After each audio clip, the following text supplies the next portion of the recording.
업데이트 한번 하겠습니다. 우리 윤석열 정부의 노동계약 우려가 어젯밤 최저임금 결정으로 현실화되고 말았습니다. 금액은 5% 인상된 9,620원이지만 물가 상승률과 산입 범위를 고려하면 실상은 실질 임금 삭감이나 다름없습니다. 여기에 주 52시간제 유연화까지 더해지면 오래 일하는 것 외에는 출구가 없는 세계 최장시간 노동국가로 회귀하게 됩니다. 주 4일제 도입을 토론했던 대선이 끝난 지 4개월여 만에 역행입니다. 이번 최저임금 결정은 정부의 입장과 결코 떨어뜨려 놓고 볼 수 없습니다. 윤석열 대통령은 후보 시절부터 최저임금을 예로 들며 비현실적인 제도를 철폐하겠다고 공언한 바 있습니다. 공익위원들이 윤석열 대통령이 대선부터 주장했던 업종별 차등 적용을 영구 용역하자고 한 사실이 이를 방증하고 있습니다. 특히 추경호 경제부총리의 임금 인상 자제 요청은 최저임금 심의를 앞두고 경영계의 동결 요구에 강력한 빌미가 되었습니다. 이에 더해 이영 중기부 장관은 최저임금 인상으로 일자리가 사라질 것이라며 최저임금 인상 반대론에 쐐기를 박았습니다. 최저임금을 최고임금으로 받는 다수 시민들을 더욱 깊은 수렁으로 밀어넣은 것입니다. 분명히 말씀드리건대 최저임금은 고통 분담의 대상이 아니라 정부가 최소한으로 보장해야 할 최저 생계선입니다. 법인세와 종부세 인하에는 필사적으로 나서면서 최저임금을 사실상 삭감한 것은 정부의 비상경제 대응 체제가 다수 시민이 아닌 경영계를 위한 비상체제임을 공언한 셈입니다. 이러한 와중에 고용노동부가 추진하는 주 52시간제 유연화는 타협 끝에 이룬 20대 국회의 노동시간 단축 합의를 수포로 돌리는 것입니다. 장시간 노동을 없애고 시민들의 건강권을 보호해야 할 고용노동부가 주 92시간으로 일터 현장을 혼란하게 만들 뿐 아니라 과로사회로의 퇴행에 앞장서고 있는 것입니다. 월급 빼고 모든 게 다 오르는 경제 위기에 주 92시간이 필요한 이는 한 달 꼬박 일해도 200을 채 벌지 못하는 시민들이 아니라 윤석열 대통령입니다. 이전과는 다른 위기에는 다른 답안지가 필요합니다. 지난 이명박 박근혜 정부 10년의 답안지는 틀렸다는 것을 모두가 알고 있습니다. 시민들에게 일방적으로 전가하는 고통 분담도 그만해야 합니다. 정의당은 코로나19 팬데믹의 경험을 잊지 않고 다수 시민을 살리는 민생경제 대책 수립에 할 수 있는 모든 노력을 다할 것입니다. 이상입니다. 정의당 10년 평가위원장 한석호입니다. 비대위는 실패한 1기 정의당 평가 및 2기 정의당 재설계를 위해 필요한 핵심 의제를 재창당, 노동, 지역, 진보정치통합, 선거연대, 지도체제의 6가지 사안으로 압축했습니다. 첫째, 당명과 강령 등을 포함한 재창당 관련해서 당대회를 통해 어느 수준까지, 어느 영역까지 결의할 것인지 논의를 모아갈 것입니다. 둘째, 노동을 당의 중심 기반으로 만드는 과제는 선언으로 그치면 의미가 없습니다.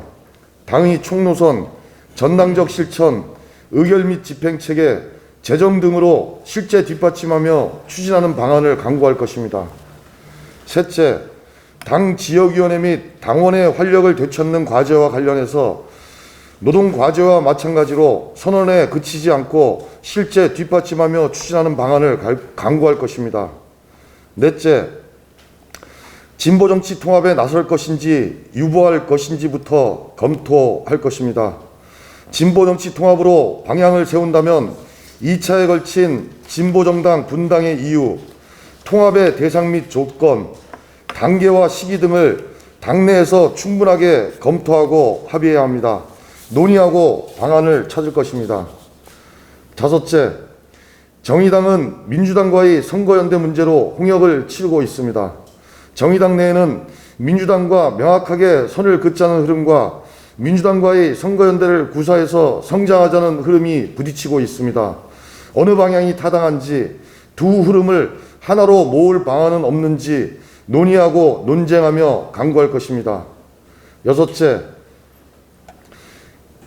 정의당이 처한 현 상황과 상태에서 단일 지도체계가 효율적인지 집단 지도체계가 효율적인지 논의하고 합의할 것입니다. 덧붙여 비대위를 통한 전당적 논의 및 당대회 결의가 유실되지 않도록 강제할 것입니다. 차기 대표단 선거에 반영되고 새롭게 선출되는 대표단이 곧바로 실행할 수 있도록 강제하는 방안을 찾아낼 것입니다. 고맙습니다. 대우조선해양 파업 관련 말씀드리겠습니다. 지난 2016년 조선업 불황으로 대우조선해양 등에서 7만여 명이 해고되고 임금의 30%가 삭감되었습니다. 20년이 넘는 숙련 용접 노동자의 임금이 고작 200만 원 남짓입니다. 원청의 극악무도한 횡포로 수많은 하청업체들이 폐업하고 노동자들은 거리로 내몰렸습니다. 남은 노동자들은 저임금, 산업재해와 싸워왔습니다. 작년 11월부터 올해 1월 사이에 노동자 3명이 산업재해로 죽고 9명이 다쳤습니다. 조선 하청 노동자들의 첫 번째 파업, 이들의 요구는 생존권과 생명을 확보하기 위한 너무나도 정당한 투쟁입니다. 정의당은 어려울 때 고통을 전가하고 호학이 돼서는 나몰라라 하는 파렴치한 대우조선해양과 대주주 산업은행을 강력히 규탄합니다. 윤석열 정부는 지금처럼 살 순 없지 않습니까? 라며 스스로 몸을 가두며 절규하고 있는 용접공, 하청 노동자의 목소리에 응답해야 합니다. 공적 자금 13조 원이 투입돼 국민이 살려낸 회사입니다. 정부가 나서야 합니다. 즉각 책임 있는 교섭에 임하기 바랍니다. 두 번째는 파리바게뜨 노동자 힘내라 공동행동과 관련한 내용입니다.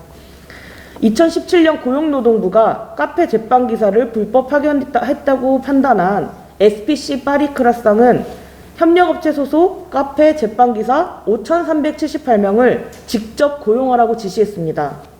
그러나 5년이 지난 지금까지 사회적 합의는 이행되고 있지 않습니다. 얼마 전까지 임종린 지회장의 목숨을 건 53일간의 단식 농성으로 부당 노동행위 인정 및 공개 사과, 불법 부당 노동 행위자에 대한 처벌, 피해에 대한 원상 회복, 노동자들의 휴식권 보장, 사회적 합의 이행 등을 요구하였지만 SPC그룹 허영인 회장은 이를 수용하지 않고 있습니다. 정의당은 노사와 그리고 재시민사회와 함께 빵과 카페 기사는 자회사를 통해 고용하는 대신 3년 내에 본사 직원과 동일한 임금을 적용하고 부당 노동행위를 시정하는 등 사회적 합의를 이끌어냈습니다. 그러나 아직 한참 부족합니다. 정의당은 나쁜 기업 SPC에 대한 대시민 공동행동을 제안합니다. SPC의 반노동, 반인권적 기업 운영 행태를 규탄하며 파리바게뜨 불매운동에 함께 나서주십시오. 마지막으로 비상대책위원으로 당원들의 자율토론 조직을 요청드립니다. 정의당 당원 동지들에게 간곡히 부탁드립니다. 정의당 10년, 우리가 걸어온 길과 나아갈 길에 대한 자발적이고 자율적인 토론을 조직해 주십시오. 비상대책위원회가 찾아갈 수 있는 곳은 최대한 찾아 나서겠습니다. 시간과 장소의 제약으로 우리가 함께 해야 할 토론회장이 협소하지 않도록 도와주십시오. 주제를 불문하고 자유롭고 경계 없는 토론을 적극 조직해 주시기 바랍니다. 상호 간의 존중과 신뢰를 바탕으로 우리의 10년을 되돌아봅시다. 당원 모임과 지역위원회, 부문 등 다양한 곳에서 이미 뜨거운 토론회장이 열리고 있습니다. 정말 고맙습니다. 우리는 누구인지, 무엇을 위한 10년이었는지, 어떤 어려움과 한계가 있었고 누구를 위한 정치로 나아갈 것인지 경계와 한계를 두지 않고 토론해 주시기 바랍니다. 비상대책위원회는 그 결과를 잘 살필 수 있도록 당 게시판과 SNS에 기록해 주십시오. 낙담과 분노를 넘어 새로운 길을 밝히는 그곳에서 다시 만납시다. 감사합니다.